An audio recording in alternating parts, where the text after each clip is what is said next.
जय भीम, नमस्कार। मैं हूं अशोक दास। आप देख रहे हैं दलित दस्तक। पूरे देश की नजरें किसान आंदोलन पर टिकी हुई है। सब कोई यह जानना चाह रहा है कि किसान आंदोलन किस तरफ बढ़ रहा है। सरकार किसान आंदोलन को, जैसा कि दिख रहा है, लगातार को चलना चाहती है और किसान भी पीछे हटने को तैयार नहीं है। इस बीच में देश में एक महत्वपूर्ण घटना घटी। आज सरकार ने आम बजट पेश कर दिया है। इस दौरान सबकी नजर यह इस पे थी कि सरकार किसानों को खुश करने के लिए क्या फैसले लेती है। लोगों को लग रहा था कि सरकार कुछ ऐसे बड़े निर्णय लेगी जिससे किसानों का गुस्सा कम हो, किसानों के हित में ऐसे फैसले लेगी। लेकिन ऐसा नहीं हुआ, बल्कि हो गया इसका उल्टा। इस बार किसानों की नाराजगी को दूर करने के लिए किसान सम्मान निधि को बढ़ाए जाने की बात हो रही थी। लेकिन सरकार ने किसान सम्मान निधि के इस बार के बजट में 10,000 करोड़ रुपए की कटौती कर दी है। इसे पिछले साल 75,000 करोड़ रुपए दिया गया था इस निधि के लिए। इस बार उसे घटाकर 65,000 करोड़ रुपए कर दिया गया है। यह तब है जबकि किसान संगठन मोदी सरकार से किसान सम्मान निधि को सालाना 6,000 रुपए से बढ़ाकर 12,000 रुपए करने की मांग कर रहे थे। सरकार के इस फैसले से किसानों में खासा रोष है। किसान संगठन तमाम तरीके से इसका विरोध जता रहे हैं।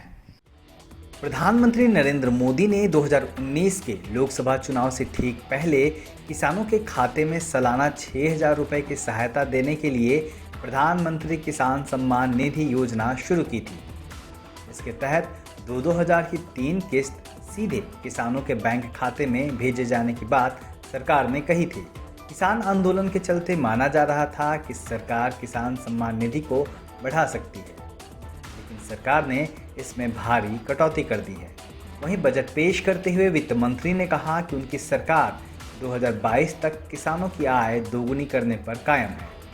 वित्त मंत्री ने जो घोषणा की उसमें पीएम कुसुम स्कीम के जरिए 20 लाख किसानों को सोलर पंप मुहैया कराने, 100 सूखाग्रस्त जिलों के विकास पर काम करने, 5 लाख किसानों को ग्रिड कनेक्टेड पंप सेट से जोड़े जाने की बात कही गई। सरकार ने ऐसी ही अन्य घोषणाएं भी की, लेकिन साफ दिखा कि सरकार किसानों को लेकर कुछ ठोस घोषणा करने के मूड में नहीं है। दूसरी ओर बजट पर टिप्पणी करते हुए किसानों के आंदोलन से जुड़े सामाजिक कार्यकर्ता योगेंद्र यादव ने आम बजट पर प्रतिक्रिया देते हुए कहा, सरकार ने किसानों के साथ धोखा किया है।